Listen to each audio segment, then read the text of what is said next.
تو کسی نے کہا کہ کیا ہماری نسلیں سب کافر ہو جائیں گی؟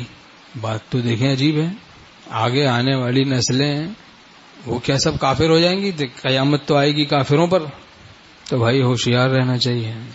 تو کیسے دیکھیں یہ حالات ایسے آ رہے ہیں۔ دیہاتوں میں بھی آج کل بتایا جاتا ہے لڑکیاں بھاگ جاتی ہیں، پہلے تو کوئی تصور بھی نہیں تھا اس کا، جب سے یہ موبائل کا چکر شروع ہوا ہے، موبائل کے واسطے سے۔ حضرت حکیم الامت مولانا تھانوی رحمۃ اللہ علیہ فرماتے تھے یہ جو ڈائجسٹ ہے، شریف گھرانوں میں اس کی نحوست سے قصے ہو چکے۔ حکیم الامت تھانوی رحمۃ اللہ علیہ اس زمانے میں فرماتے تھے آج کے لیے موبائل، چھوٹی چھوٹی لڑکیاں کم عمر، ویسے ہی ناسمجھ، کم فہم، ناقص العقل، اس کو موبائل پکڑا دیا، کہیں ادھر ادھر جناب تعلق ہو گیا، بھاگ گئی۔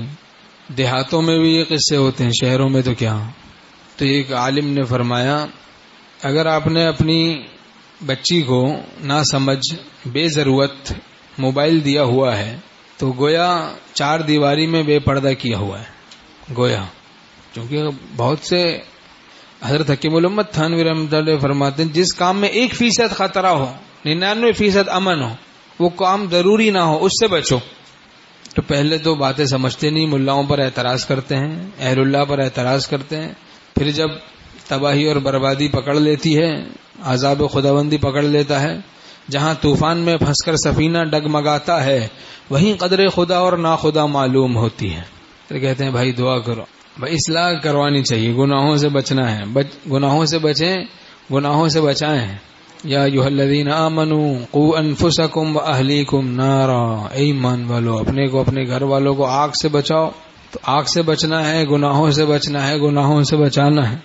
کتنے بیچارے لوگ کہتے ہیں کہ بھائی میں بہت کوڑتا رہتا ہوں، میری بیوی نیک نہیں بن رہی، میرے بچے نیک نہیں بن رہے۔ ہم پوچھتے ہیں آپ نماز پڑھتے ہیں؟ کہتے ہیں نماز تو میں نہیں پڑھتا۔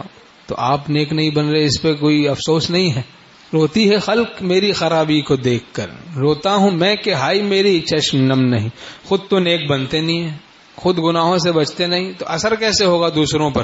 جگر کا خون بھی کچھ چاہیے اثر کے لیے، اثر کے لیے کچھ خون جگر چاہیے۔